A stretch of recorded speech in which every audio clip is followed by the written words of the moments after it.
Harga dari sebuah kejujuran, keluarga saya yang harus menanggung malu akibat saya membuat terang penyidikan. Assalamualaikum warahmatullahi wabarakatuh. Yang terhormat dan kami muliakan Majelis Hakim, Bapak Afrizal Hadi, Bapak Ari Mulyadi, Bapak Emrandes. Yang terhormat Jaksa Penuntut Umum, yang terhormat tim penasihat hukum. Bismillahirrahmanirrahim. Saya Baikuni Wibowo, lahir di Pontianak. Saat ini saya berumur 37 tahun. Saya dibesarkan oleh keluarga saya dengan baik. Saya diajarkan untuk tegas dan mematuhi perintah karena saya dibesarkan oleh keluarga polisi. Ayah saya seorang polisi, beliau memiliki peran penting dalam membesarkan saya. Saya selalu dididik dengan pola asuh bermartabat. Nilai dalam keluarga, dalam tumbuh kembang yang menjadi fondasi kepribadian saya. Keluarga adalah hal yang penting bagi saya. Sebagai anak yang dibesarkan dalam keluarga dengan keadaan kepala keluarga seorang polisi, maka terdapat budaya yang sangat menekankan hierarki. Budaya dalam institusi yang terletak di dalam keluarga serta diri saya.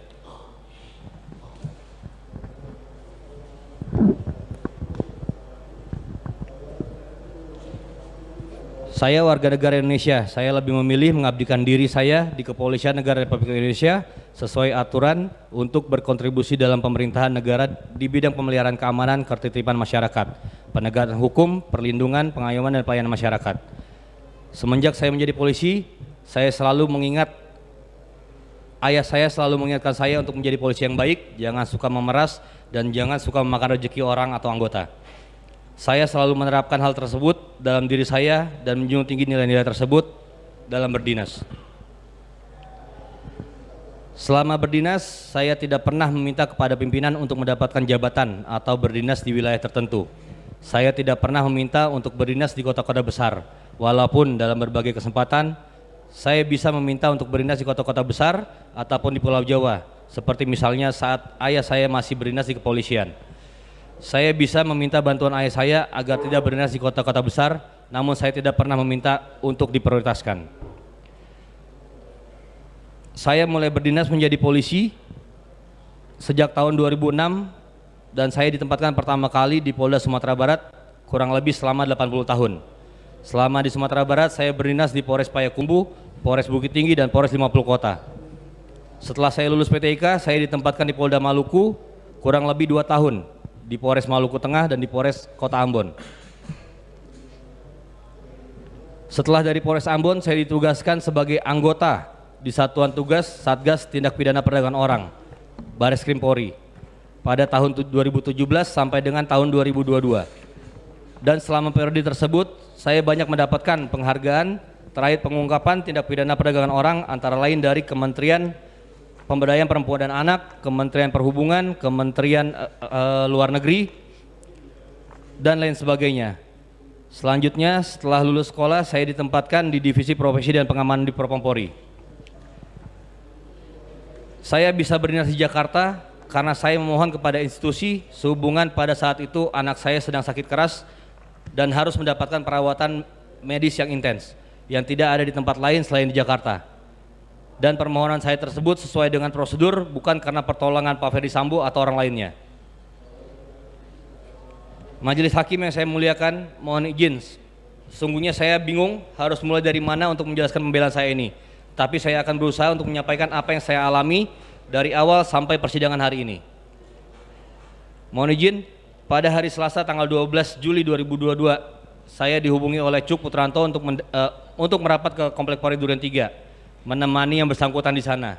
Setelah bertemu dengan Cuk Putranto, yang mana menurut hemat saya saat itu kondisi Cuk Putranto terlihat panik, takut, dan tidak seperti biasanya. Saya tahu itu karena teman satu lettingnya kami kenal mulai dari pendidikan di Akpol dulu.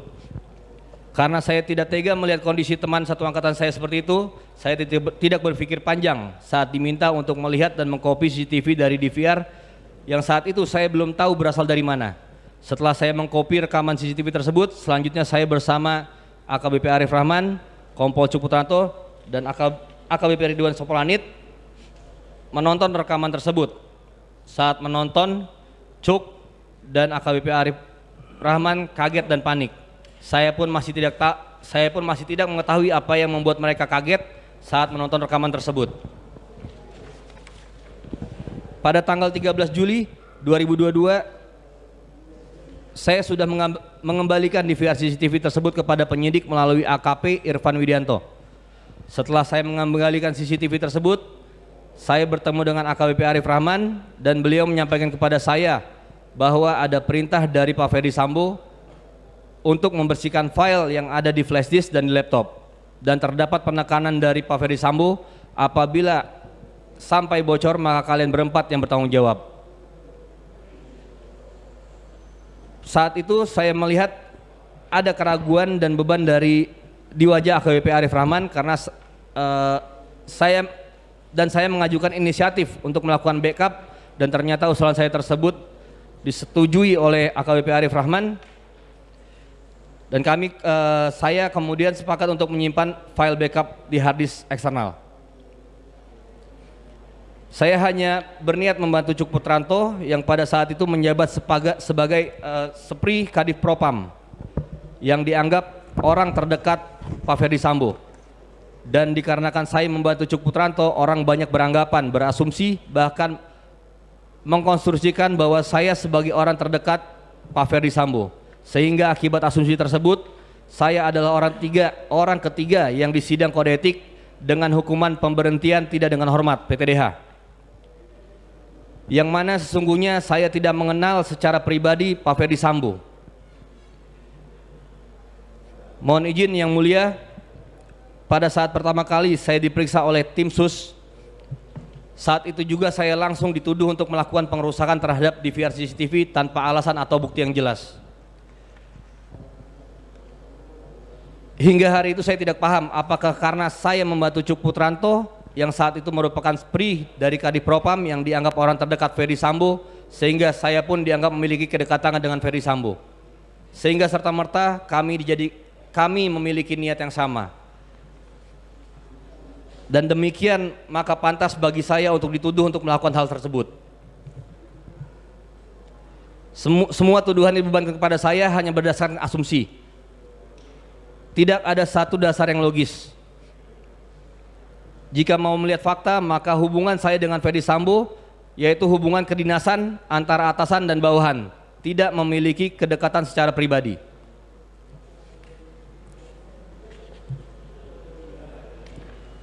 Mohon izin, pada saat pemeriksaan di Irsus, tim sus, saya sempat menyampaikan kepada salah satu perwira tinggi Polri, karena saya dari awal sudah dituduh, dan saya sampaikan apabila jenderal memerintahkan saya untuk mengakui bahwa saya yang merusak, saya siap mengakui.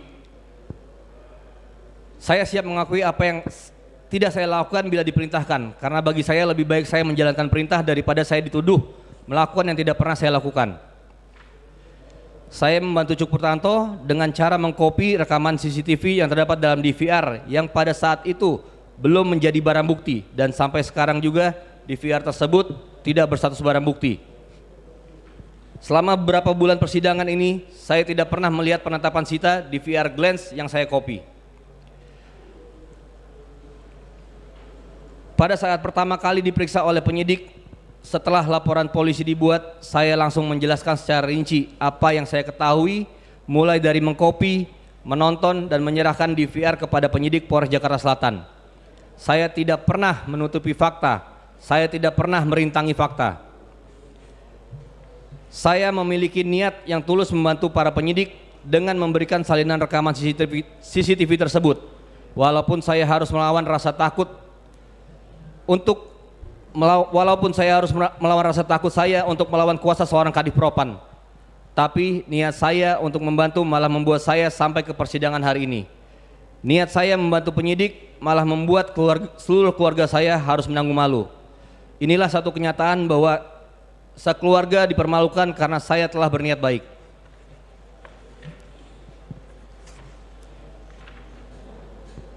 Mohon izin yang mulia, apabila saat itu saya tidak membantu penyidik, mengarahkan penyidik untuk membawa hard disk eksternal saya, maka kopian rekaman CCTV tersebut tidak akan pernah sampai ke persidangan hari ini. Saat datang ke rumah saya, penyidik hanya mencari flash disk yang saya gunakan untuk mengkopi rekaman CCTV Komplek Polri Duren 3. tidak ada satupun penyidik yang mengetahui bahwa saya memiliki hard disk. Saya bisa saja memilih untuk membuang hard disk tersebut atau meminta orang untuk menyingkirkan hard disk tersebut. Tapi saya tidak melakukan itu. Saya dengan niat baik dan secara sukarela meminta penyidik untuk mengambil hard disk eksternal dari istri saya, kemudian membawa hard disk tersebut untuk diperiksa oleh penyidik. Saya mengetahui jelas bahwa ada file atau data hasil backupan rekaman tersebut di dalam hard disk eksternal dan polisi akan menemukannya. Mohon izin yang mulia majelis hakim, inilah cerita yang sebenarnya, bukan cerita yang beredar, yang banyak beredar, yaitu istri saya yang secara tidak sengaja menyerahkan hard disk seolah menanyakan apakah penyidik mau sekalian membawa hard disk, sehingga muncul istilah tangan Tuhan istri Kompol Baikuni tiba-tiba menyerahkan hard disk. Setelah penyidik menemukan kopian rekaman CCTV tersebut, saya langsung dijadikan tersangka. Niat saya untuk membantu malah membuat saya menjadi tersangka dan menjadi terdakwa pada persidangan hari ini. Dituntut 2 tahun penjara. Dengan analisa sederhana, karena saya diasumsikan sebagai satu-satunya yang mengakses DVR dan mengcopy DVR, maka DVR tersebut rusak. Majelis hakim yang mulia, sekali lagi saya menjadi subjek yang dikonstruksikan dengan dasar asumsi berdasarkan fakta persidangan. Berdasarkan fakta persidangan, kegiatan mengakses dan tindakan mengcopy tidak serta-merta mengakibatkan rusaknya DVR. Pihak yang menguasai DVR CCTV bukan hanya saya, melainkan berbagai orang telah menguasainya. Setidaknya ada lebih dari 5 orang yang pernah menguasai DVR tersebut. Jumlah tersebut hanya berdasarkan keterangan orang yang mengakui, belum termasuk orang yang menguasai tetapi tidak mau mengakui. Sekali lagi, saat ini kejujuran hanya mengantarkan orang kepada keterpurukan. Tidak heran jika berbohong, tidak heran jika kemudian orang lebih memilih untuk tidak mengakui apapun, bahkan berbohong. Saya dikonstruksikan sebagai satu-satunya yang mengakses DVR. Begitu sederhana sebuah kesimpulan dan analisa, padahal DVR itu berada dalam penguasaan begitu banyak orang. Analisa tersebut tidak didukung dengan asal pengetahuan bahwa saya adalah satu-satunya orang yang mengakses DVR. Mungkin saya adalah satu-satunya orang yang mengaku telah mengakses DVR tersebut. Namun apakah itu berarti saya yang mengakses? Apakah akibat dari yang saya akses DVR tersebut mengakibatkan DVR rusak? Analisa ini melampaui berita acara forensik dan keterangan ahli forensik yang bahkan tidak mengetahui apakah penyebab DVR menampilkan pesan unallocated space atau rusak. Yang mulia majelis hakim, mohon pertimbangan agar yang mulia mencari keadilan bagi saya dan jangan sampai kriminalisasi berdasarkan asumsi kembali terjadi atas diri saya. Sungguhnya saya meyakini bahwa saya tidak akan menjadi tersangka dan tidak akan sampai ke persidangan pada hari ini jika pada saat itu saya tidak membantu penyidik untuk menemukan kopian rekaman CCTV tersebut. Sekaligus saya pun tidak perlu mengakui bahwa ada kegiatan mengcopy dan mengakses DVR. Saya juga meyakini persidangan ini disaksikan jutaan orang rakyat Indonesia. Saya ingin masyarakat Indonesia mendengar dan turut menyaksikan perjalanan hidup saya yang mendapat hukuman karena telah membantu penyidik. Setelah ini apabila saya mendapat hukuman, saya yakin masyarakat Indonesia akan takut dan memilih untuk diam daripada membantu para penyidik dengan apa yang mereka ketahui, karena diam akan lebih aman daripada membantu tapi mendapat hukuman. Bahwa dengan adanya kasus saya, masyarakat akan menilai betapa sulitnya berkata jujur di negeri ini karena relasi kuasa yang sangat kuat. Sulit untuk menerapkan keadilan negeri ini jika yang jujur dan tidak berkuasa akan kalah dengan yang berkuasa. Saya yang memiliki inisiatif untuk membackup video rekaman tersebut. Dengan adanya file kopian saya menambah dan meningkatkan availability dan accessibility suatu informasi elektronik. Hal ini pun dijelaskan secara rinci oleh ahli pidana ITE, Profesor Henry Subiakto. Kemudian kopian yang merupakan hasil inisiatif tersebut telah membuat terang mengenai peristiwa pembunuhan Brigadir Joshua, semakin memperkuat pengakuan saksi dan terdakwa perkara 340. File kopian hasil backupan ini termasuk daftar barang bukti yang diajukan ke pengadilan. Jika saat itu saya tidak berinisiatif untuk menyerahkan secara sukarela kepada penyidik untuk disita, maka sampai saat ini masyarakat Indonesia tidak akan pernah melihat dan dalam persidangan bahwa terdapat rekaman yang berisikan momen saat Pak Ferdi Sambo datang dan Brigadir Joshua masih hidup. Selanjutnya, pada tanggal 8 Agustus, Pak Ferdi Sambo sudah mengakui peristiwa tersebut. Bukanlah peristiwa tembak-menembak, namun terungkapnya suatu penyidikan bukan hanya berdasarkan sebuah pengakuan. File backup saya diputar di pengadilan berfungsi sebagai bukti tambahan yang mendukung kronologis saat keterangan Pak Ferdi Sambo. Bahwa tindakan mengkopi tidak termasuk tindakan yang dilarang menurut Undang-Undang ITE karena pada dasarnya kegiatan dasar transaksi elektronik pasti ada tahap mengkopi. Hal ini yang menjadikan alasan kenapa kegiatan mengkopi tidak dilarang oleh Undang-Undang ITE.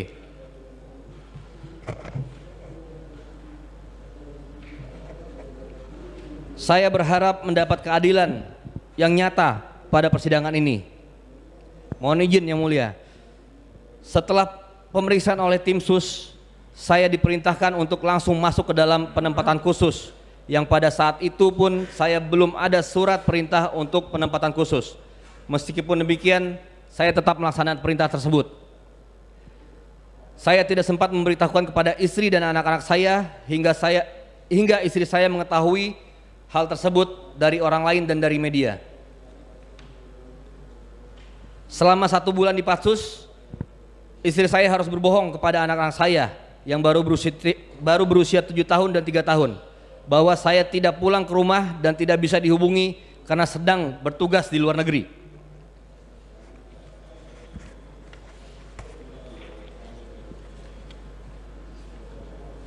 Tidak dapat saya bayangkan bagaimana perasaan istri saya pada saat itu. Bingung, takut untuk menghadapi ini semua sendiri. Sampai saat ini saya sangat bersyukur istri dan anak-anak saya masih kuat dan ikhlas menghadapi ini. Mereka tetap untuk tegar dan kuat walaupun sudah pasti ini bukan suatu hal yang mudah untuk dilalui. Bagaimanapun juga istri dan anak-anak saya adalah pihak yang paling berdampak dengan adanya saya di sini dan dengan adanya pemberitaan di media. Saya sering bertanya kepada diri saya sendiri, apakah ini adil untuk masa depan anak-anak saya, istri saya yang harus menanggung beban moral dan material akibat ini semua. Saya yakin apapun keputusan di pengadilan ini adalah yang terbaik untuk saya dan keluarga saya.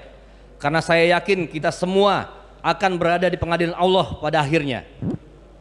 Saya mengucapkan banyak terima kasih kepada majelis hakim, penuntut umum dan tim penasihat hukum dengan penuh kesabaran memimpin sidang ini, dan mohon maaf jika ada kata-kata saya yang kurang berkenan. Semoga kita dan keluarga semua selalu dilindungi Allah dan segala kesalahan serta dosa kita diampuni. Hormat saya, Baikuni Bowo. Terima kasih, Yang Mulia.